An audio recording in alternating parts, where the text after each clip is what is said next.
오늘 우리가 함께 하실 하나님의 말씀은 구약성경 창세기 50장 1절부터 9절까지입니다.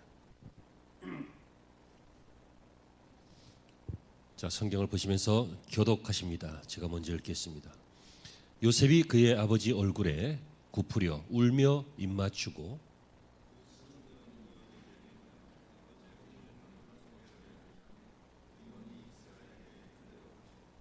40일이 걸렸으니 향으로 처리하는 데는 이 날수가 걸림이며 애굽 사람들은 70일 동안 그를 위하여 곡하였더라.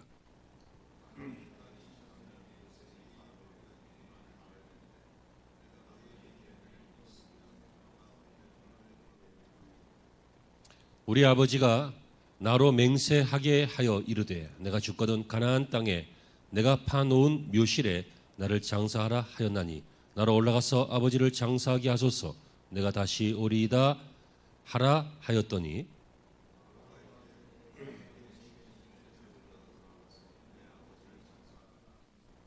요셉이 자기 아버지를 장사하러 올라가니 바로의 모든 신하와 바로 궁의 원로들과 애굽 땅의 모든 원로와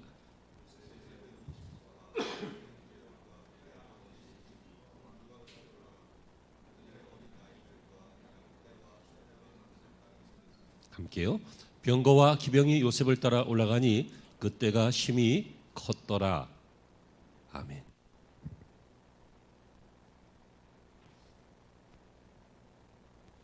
할렐루야. 좋은 아침입니다. 한 주일 동안 잘 지내셨습니까? 주 안에서 다시 만나게 되어서 감사하고 반갑습니다. 특별히 어버이 주일인데요. 부모 되신 여러분들 축복합니다. 그리고 격려합니다. 그 노고에 박수를 보냅니다. 끝까지 좋은 부모로 한평생 살아가시기 바라고, 나이가 젊은 부모든 또 자녀가 장성하여서 나이가 많아지신 부모님이든 부모님으로서의 귀한 사명 끝까지 잘 완수해 주시기를 주님의 이름으로 축복합니다. 효라고 하는 것은요, 어느 나라건 어느 민족이건 어느 시대건 중요하지 않을 수 없습니다. 그래서 그 중요성을 매우 강조하는데, 이스라엘 속담에요, 집에 노인이 있는 것은 그 집의 축복이다, 이런 말도 있습니다. 우리는 막 집에 노인이 있으면 거추장스럽다고 생각해서 고려시대 때는 막 몇 살 되면 산에다 갖다 버렸다 그러잖아요. 고려장 같은 거. 그리고 또 실제로 먹을 게 없고 그러니까 그런 일들이 빈번히 있었다 그래요. 가까운 나라들에서도. 그런데 여러분, 집에 노인이 있다는 것은, 그리고 집에 어른이 있다는 것은 축복입니다. 그리스 속담에는 좋은 친구를 얻고 싶거든 나이 많은 사람한테 사람과 의논해봐라. 그러니까 좋은 친구는 내가 분별하는 것이 아니라 어른들의 말을 들어보고 그래서 좋은 사람을 만날 수 있다, 그런 뜻이 되겠습니다. 그러나 여러분, 이 효는 이렇게 좋은 가르침이 있고 좋은 의도가 있고 어느 민족이나 나라나 강조하지만 실제로는 누구든지 쉽지는 않습니다. 우리나라 말에 그래서 10자식이 한 부모 못 모신다, 이런 말이 있잖아요. 여러분, 부모 한 분은, 부모 두 분은 10자식을 키워냈는데 10자식은 나중에 홀로 된 부모 하나 모시기가 물론 하지요. 하지만 쉽지 않다는 것입니다. 왜 그럴까요? 왜 이렇게 우리는 사랑을 내리사랑으로만 할까요? 왜 자기 자식만 그렇게 귀하고 자기 부모에게는 소홀했고, 그리고 부모의 사랑에 감사하고 갚아줄 때가 되면 이미 많은 시간이 지났고 혹은 늦었고, 왜 이렇게 내리사랑에는 민감한데 이 효에는 민감하지 못할까요? 그 이유는 하나입니다. 인간은 죄인이기 때문에 그렇습니다. 여러분, 인간은 스스로의 힘으로 부모를 온전히 사랑하기 쉽지 않습니다. 부모로부터 다 빼먹을 생각만 하지, 부모로부터 뭐 요구할 생각만 하지, 부모로부터 무슨 혜택을 받을 수. 어떤 애가 그러대잖아요. 왜 우리 아버지는 재벌이 아니고 왜 우리 집은 부자가 아니라서 나를 이렇게 힘들게 만드냐고.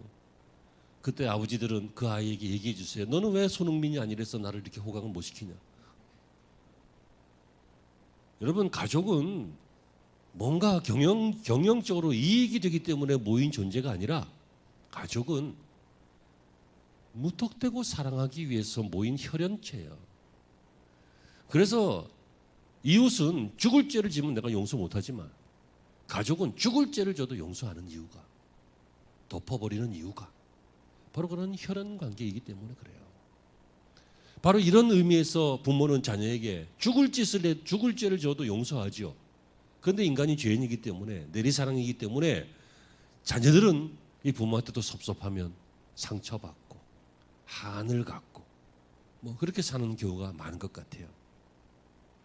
다시 말하면 부모로서의 사랑은 가장 하나님을 닮아서 아가페적인 사랑을 할 줄 아는데, 자녀로서의 사랑은 이기적이라서 아가페 사랑이 아니라 좀 이기적인 사랑일 때가 있다. 이해가 되시죠? 그것이 우리 인생이고 그것이 우리가 살아온 방식이었습니다.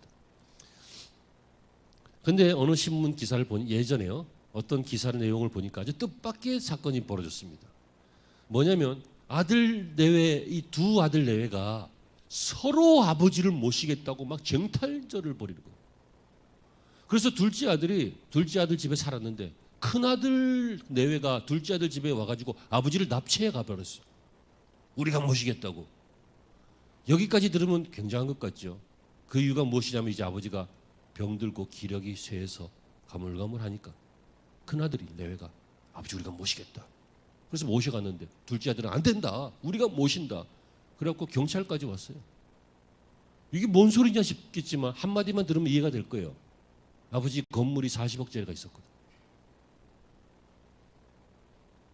그러니까 우리가 모셔갖고 이 아들들도 나눠 갔잖아. 나눠 갔는데 지분이 좀 더 높게 더 재산적인 이익을 취하기 위해서 막 싸웁니다.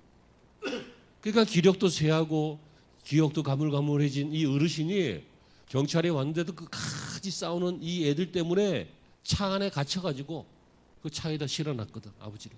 거기서 나오지도 못하고 배변하고 이렇게 수모를 당하는 그런 일이 있었어요. 참 남의 얘기 같지만 흔한 얘기라고 그래요. 여러분, 우리는 부모 공경에 대해서 오늘 생각을 하려고 합니다. 근데 이것을 아무리 도덕적으로 이야기하거나 아니면 철학적으로 이야기하거나 아니면 효를 강조하는 그런 이야기를 한다고 해서 되는 것이 아니라 명심하십시오.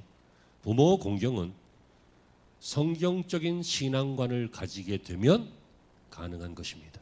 아멘이 되시길 바랍니다. 성경적인 신앙관, 그것이 무엇입니까? 하나님이 인생에게 10계명을 주셨는데요, 그 중에 1부터 4까지 하나님을 향한 것이고요, 신앙에. 그리고 5부터 10까지가 인간관계에 관한 것인데, 그 중에 첫 번째 5계명이 내 부모를 공경하라, 그것입니다. 그러니까 이 땅의 모든 인간관계에 관계된 계명은 그 첫 번째가 뭡니까? 내 부모를 공경하라. 이건 뭐예요? 하나님의 요구였고 이것은 신앙의 요구였습니다. 그래서 진정한 부모 공경은 하나님을 경외하는 신앙에서 출발이 가능한 것입니다. 그래서 오늘 설교 제목이 무엇입니까? 부모 공경은 신앙입니다. 부모 공경은 효가 아니에요. 부모 공경은 신앙이라고요. 내가 신앙이 있다. 내가 예수 그리스도를 나의 구주로 섬기고 내가 예수 그리스도의 자녀가 되었다. 하나님의 자녀가 되었다. 내가 믿음이 작지만 그래도 난 신앙이 있다 생각하는 사람은 부모 공경을 요구받고 있다는 것입니다. 잘 못하더라도 하나님으로부터 요구받고 있다는 것입니다. 그래서 오늘 우리는 어떻게 해야 부모 공경일까? 먹을 거 많이 사다 드리고 용돈 많이 드리고 그러는 것일까? 뭐 여러 가지 방법이 있겠습니다만 오늘 읽으신 본문을 통해서 요셉은 어떻게 했는가? 이걸 보면서 요셉을 통하여 신앙적인 부모 공경에 대해서 생각하는 시간을 갖기를 원합니다. 첫 번째는요, 부모에게 늘 관심을 갖는 것이 부모 공경입니다. 여러분, 관심이 무엇입니까? 관심은 마음입니다. 마음이 가 있는 것입니다. 표현은 좀 어설퍼도 실제로 잘해드릴 여력은 좀 없어도 마음은 가 있어야 되잖아요. 예? 마음은 하나님께로 와 있는 것이 그게 뭐예요? 그 예배예요. 예배. 마음이 오는 게 중요해요. 여기 왔는데 마음은 딴 데가 있어. 마음은 막 이따가 막 집에 가서 막 재밌게 놀 거 생각하고 마음은 막 아침에 친구들하고 등산 갔으면 좋았을 텐데 못 가가지고 막 발이 근질근질하고. 옛날에 어떤 교회요 장로님이 몇 주에 한 번씩 자꾸 빠지는 거야. 장로님이 몇 주에 한 번씩 빠지는 거야. 빠지면 되겠어요? 평신도도 안 되지만 장로가 본이 돼야지. 여러분 요즘은 교회에서 치리 안 하지만요. 한 30년, 40년 전만 해도요. 교회에서 치리했습니다. 장로가 빠지면요. 목사가 교회 앞에 대고 공고합니다. 오늘부터 저 치리합니다. 한 달 동안 공식 예배 금지. 그럼 그 장로님하고 장로님 자녀하고 얼마나 힘들어요. 그죠? 그러니까 죽기 살기로 예배하는 거예요. 아무튼 이 장로가 아무튼 이게 빠졌어요. 그래서 목사님이 좀 참다가 물어봤어요. 장로님 왜 가끔씩 주일날 안 오십니까? 제가 사업상 할 수 없이 이 사업 파트너들하고 친구들하고 골프를 치러 나가야 됩니다. 그러면서 얘기도 하고 인간관계 만들고 사업에 그게 필요한데 왜냐하면 걔네들이 그걸 워낙 좋아하니까 그렇게 해야 됩니다. 근데 여기 앉아 있으면 이 사업이 힘들어지고 망가질까 봐 자꾸만 머릿속에 마음이 필드에 가 있고 또 필드에 가면 그래도 장로니까 마음이 좀 힘들어서 마음은 교회에 와 있고 이 마음하고 몸하고 분리된다는 거예요. 그래서 이 장로님이 하는 말이 그러면 마음이 중요하니까 마음이라도 교회에 가 있으려고 필드 나갑니다. 그랬대잖아. 정신 나간 소리 하고 있어요. 우리 예수님께서 뭐라고 하셨죠? 우리의 예물이 있는 곳에 내 마음도 있다 그랬어요. 그죠? 할 수만 있으면 행동과 마음은 같이 있어야 된다는 거예요. 같이. 마음은. 그래서 여러분들이 하나님의 요구가 부모에게 관심을 가져라. 마음을 두어라. 라고 하면 마음을 두면 행동도 따라오죠. 작아도. 그죠? 좀 연약해도 잘 못해도 그래도 따라온다는 거예요. 깨달으시는 은혜가 있기를 바랍니다. 요셉은 어떻게 했습니까? 그의 아버지 야곱의 안부를 늘 묻습니다. 창세기 43장 27절 보면 요셉이 그들의 안부를 물으며 이르되 너희 아버지가 너희가 말하던 그 노인이 안녕하시냐? 아직 생존하시냐? 요셉은 늘 아버지를 그리워했어요. 그러다가 곡물 사러 온 형제들을 만나니까 인간관계 이렇게 물어보고 가족 조사하고 호국을 조사하고 아닌 것처럼 자기가 그 요셉이 아닌 것처럼 조사하고 그러면 그 너네 아버지 잘 계시냐? 잘 계시냐? 그럼 평안하시냐? 하고 이렇게 물어보는 게 나와요. 그리고 창세기 45장 3절에서는 요셉이 그 형들에게 이르되 나는 요셉이라 내 아버지께서 아직 살아 계시니까 하고 또 묻는 장면이 나와요. 그리고 창세기 45장 11절에는 흉년이 아직 5해가 있으니 내가 거기서 아버지를 복양하리이다. 아버지와 아버지의 가족과 아버지께 속한 모든 사람들에게 부족함이 없도록 하겠나이다 하더라고 전하소서. 늘 관심과 마음이 있어요. 창세기 48장 1절에도 이 일 후에 어떤 사람이 요셉에게 말하기를 네 아버지가 병들었다 하므로 그가 곧 두 아들 므낫세와 에브라임과 함께 이르니 아버지가 아프다니까 손주들과 함께 갔다는 거예요. 창세기 50장 1절 이하에 오늘 읽으신 본문이죠. 아버지가 돌아가셨어요. 그의 얼굴에 굽으려 울며 입맞추고 수종되는 의원에게 명하여 아버지 몸을 향으로 처리하라 했더니 40일이 걸렸으니 향으로 처리하는 데는 이 날수가 걸림이며 애굽 사람들은 70일 동안 그를 위하여 곡하였더라. 여러분 왕이 죽으면 애굽의 풍습에 왕이 죽었을 때 70일 동안 곡을 해요. 국장을 70일 치른다는 얘기예요. 그런데 이 요셉의 아버지 야곱이 죽었을 때 요셉이 애굽의 총리잖아. 그러니까 이 사람을 존경하고 이 사람을 위로하는 마음으로 다른 사람들도 70일 동안 왕처럼 그렇게 추대하면서 추모했다 이 말이에요. 여러분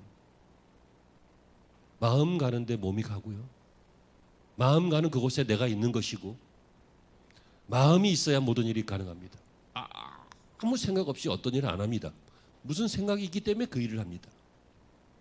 그러므로 사랑하는 성도 여러분, 부모에게 효를 할 때, 부부를 공경할 때 뭘 잘하고 뭘 못하고 그걸 떠나서 일단 우리의 마음을 자주 부모님을 향하여 깨어있는 마음이 되시길 바랍니다. 그것이 효의 시작인 줄로 믿습니다. 작곡가 이흥열 선생님 이야기인데요. 뭐 바위 고개 뭐 이런 거 가곡 이런 거 많이 만들었던 분인데 이분이요 일제 시대 분이에요. 그때 이제 음악 공부를 하기 위해서 피아노를 공부하려고 동경대학에서 피아노를 전공을 했는데 다른 자녀 음악 하시는 분들은 이제 자기 악기 같은 거 다 있잖아요. 근데 이분은 가난하니까 악기가 없는 거야. 피아노가 없어요. 그러니까 학교에서나 좀 연습하지 연습을 할 수가 없는 거야. 그래서 늘 마음이 좀 그랬는데 조선 땅에 있는 홀 어머니가 그걸 알고 아시고는 솔방울 따다가 팔아가지고 오랫동안 모아가지고 당시 돈 몇십 원인가 몇백 원인가 뭐 잊었지만 그 피아노 값만큼 이렇게 모았어요. 요즘도 피아노 비싸죠. 한 4,500만 원씩 하잖아. 아닌가? 더 하나? 덜 하나? 그게 뭔 상관이야. 아무튼 그래서 피아노 값을 이렇게 해서 이제 우편으로 보내는 거 그걸로 보냈어요. 그 가난한 엄마가 그 자식의 앞날을 위해서 그 악기 사라고 그렇게 악착같이 돈을 모아서 뻔히 알잖아. 그러니까 그 어머니가 보낸 그 돈 우편한 그거 보면서 펑펑 울었어요. 펑펑 울면서 당시에 그 양주동 씨가 쓴 그 시에다가 자기는 이제 음악가니까 곡을 붙였는데 그 시를 따다가 작사하고 그다음에 자기가 만들었어요 곡을. 그게 바로 어버이 은혜예요. 우리가 늘 부르는 노래 있죠. 나 실제 괴로움 다 잊으시고 그 노래를 그때 만든 거예요. 여러분 한국 남자들은 좀 마초 같은 기질도 있고 특별히 저 밑에 전라도 경상도 이런 남자들은 무뚝뚝한 기질이 좀 없지 않아 있긴 하지만 그래도 첫 단계 마음을 우리 부모님을 향하여 우리 젊은 성도들도 마음을 부모님을 향하여 갖는 여러분들이 되시길 바랍니다. 두 번째는요 어떻게 공경하냐면 공경은 곧 순종입니다.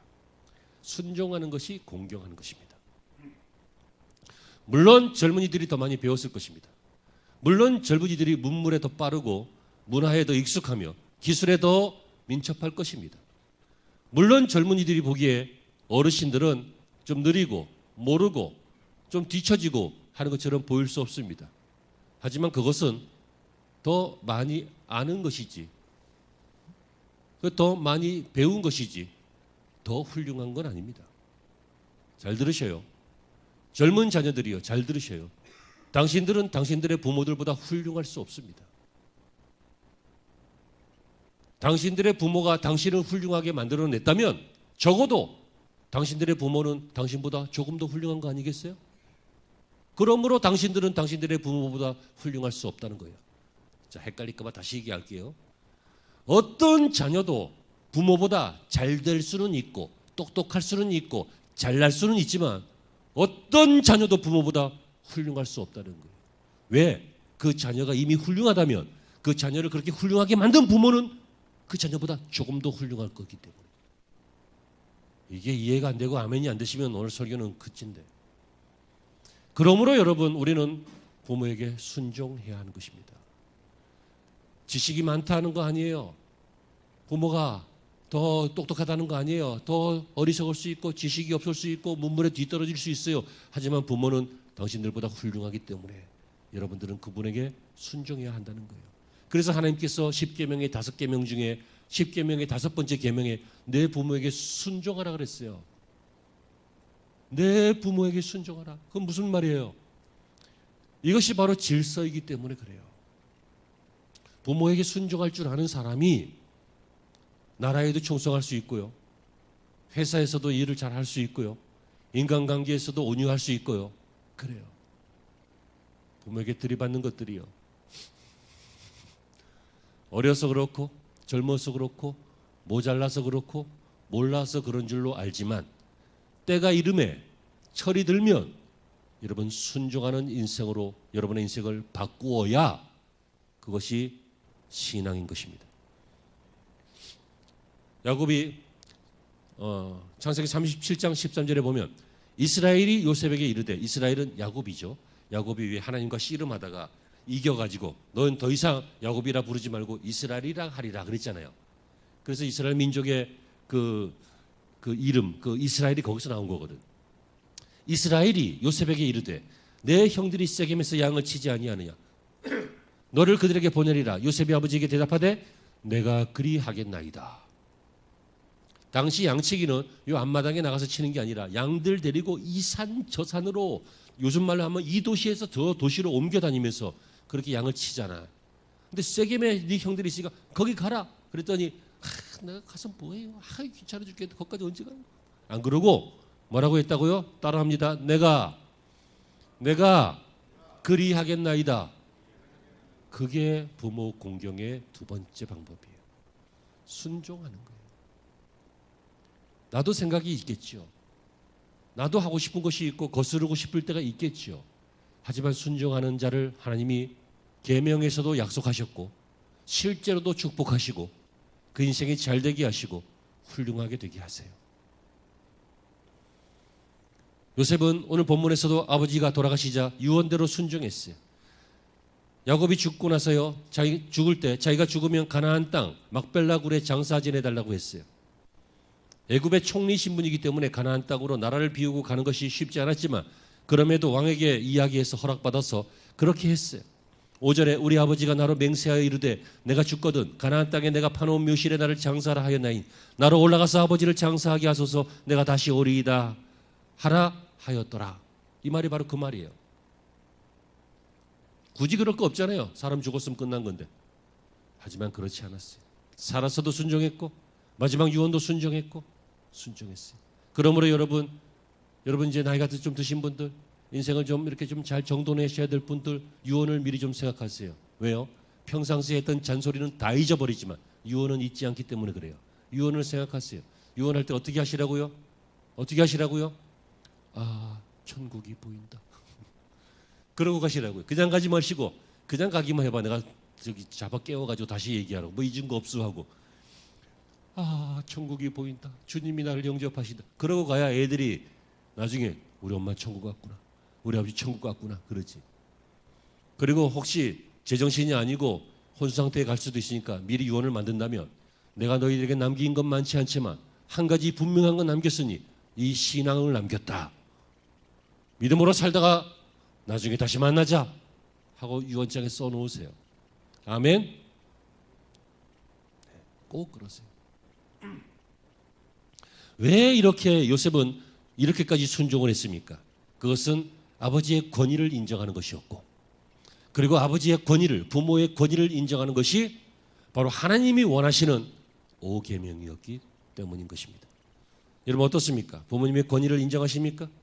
여러분 세상의 권위와 신앙의 권위를 헷갈리지 마십시오. 세상의 권위는 힘이 있고 돈이 있고 지식이 있고 뭐 이런 게 많을 때, 뭐가 세상적인 것이 많으면 권위가 생깁니다. 인기가 많으면 권위가 생기죠. 지식이 많으면, 그죠? 재벌이면, 돈이 많으면, 아니면 힘, 권력, 정치, 힘이 있으면 권위가 생기잖아요. 하지만 여러분 그건 세상의 권위고요. 신앙의 권위는 무엇입니까? 신앙의 권위는 바로 순종할 때 생기는 것입니다. 여러분의 자녀가 순종하면 부모는 권위가 생깁니다. 부모가 권위 있어서 권위 있는 게 아니라 여러분들이 순종해야 비로소 부모의 권위가 세워진다고요. 그러므로 부모가 돈이 많아서 권위 있는 게 아니라, 배운 게 많아서 권위 있는 게 아니라, 신앙 안에 있으면, 자녀들이 신앙 안에 있으면, 서로 신앙 안에 있으면 이 권위가 세워지는데, 이 권위를 인정할 줄 알아야 부모도 인정하고 나아가 하나님도 인정해요. 왜 하나님을 인정 안 합니까? 하나님의 권위를 인정하지 않기 때문이죠.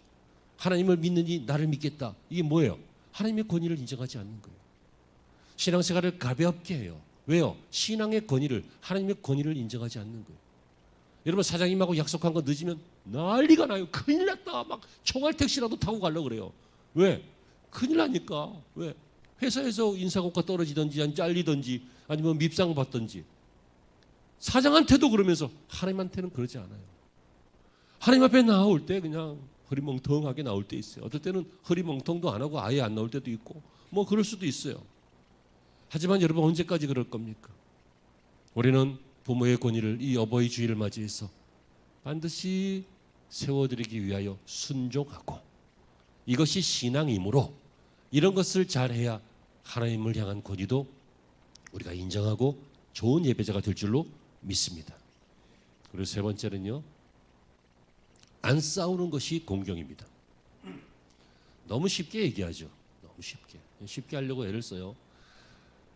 우리가 이 땅에 살면서 부모가 언제 가장 힘들어요? 자녀들이 싸울 때입니다.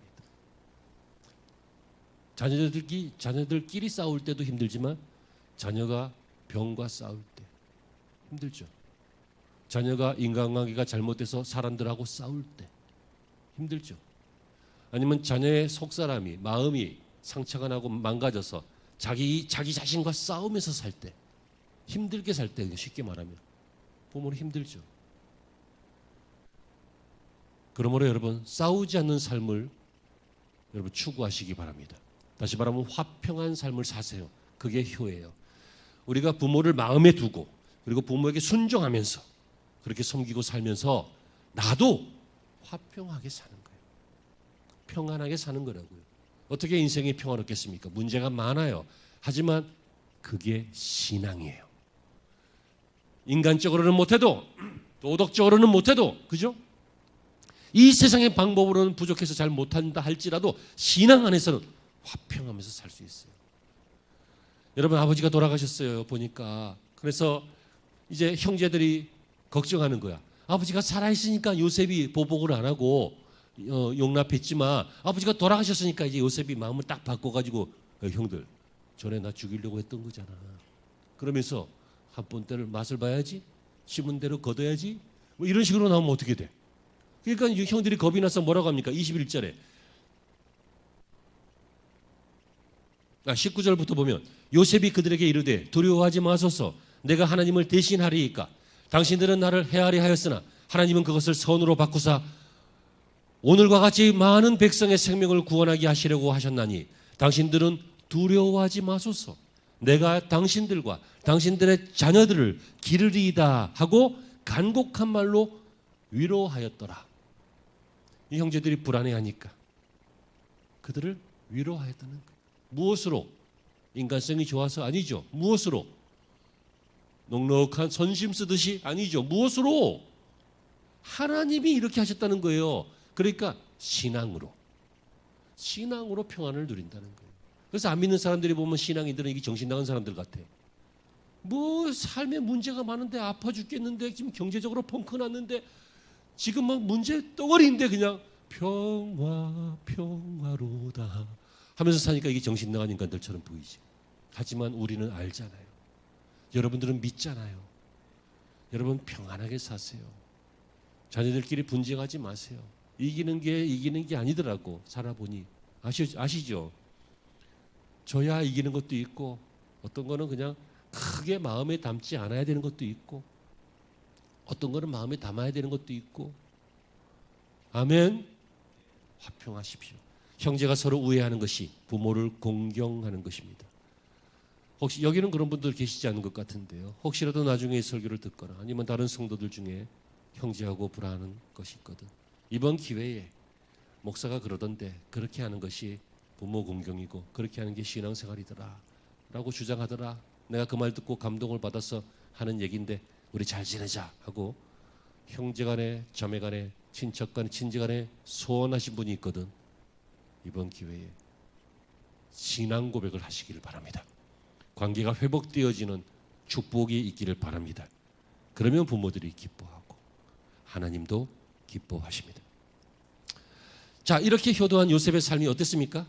요셉의 삶은 이렇게 순종하고 부모의 마음을 살피고 그리고 나중에도 총리가 돼서도 부모와 그 형제들 잘 돌봤던 이 요셉은요, 어떻게 살았어요?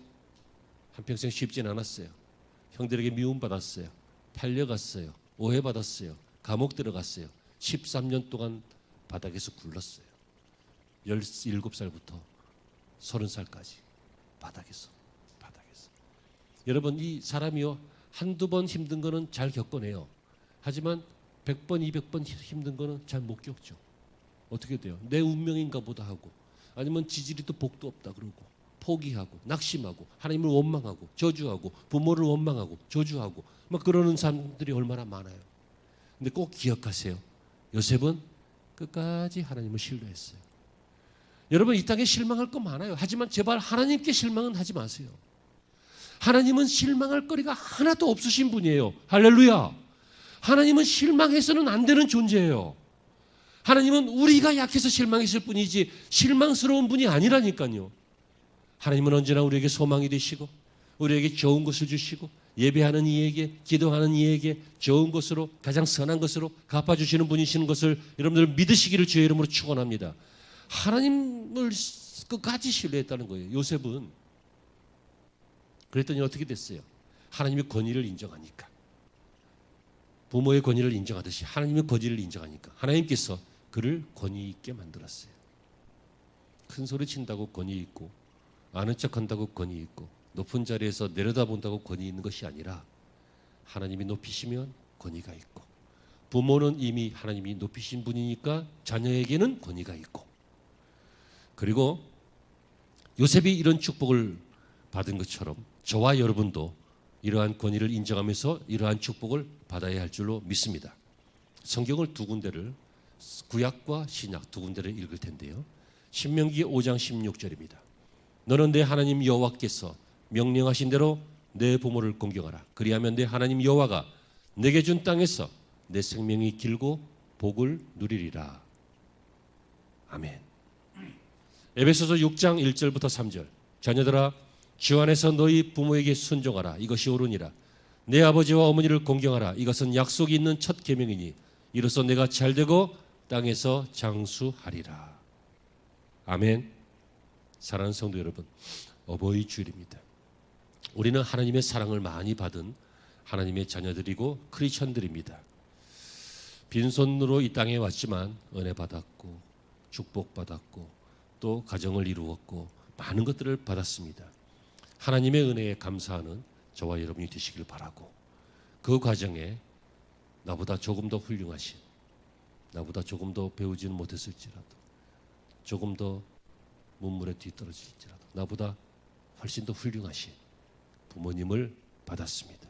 부모님이 생존하셨던 돌아가셨던 그 권위가 우리에게 축복의 기원이고, 그 권위 안에서 살아가고, 그 권위 안에서 자녀를 양육해가고, 그 권위 안에서 좋은 가정들을 만들어가야 할 줄로 믿습니다.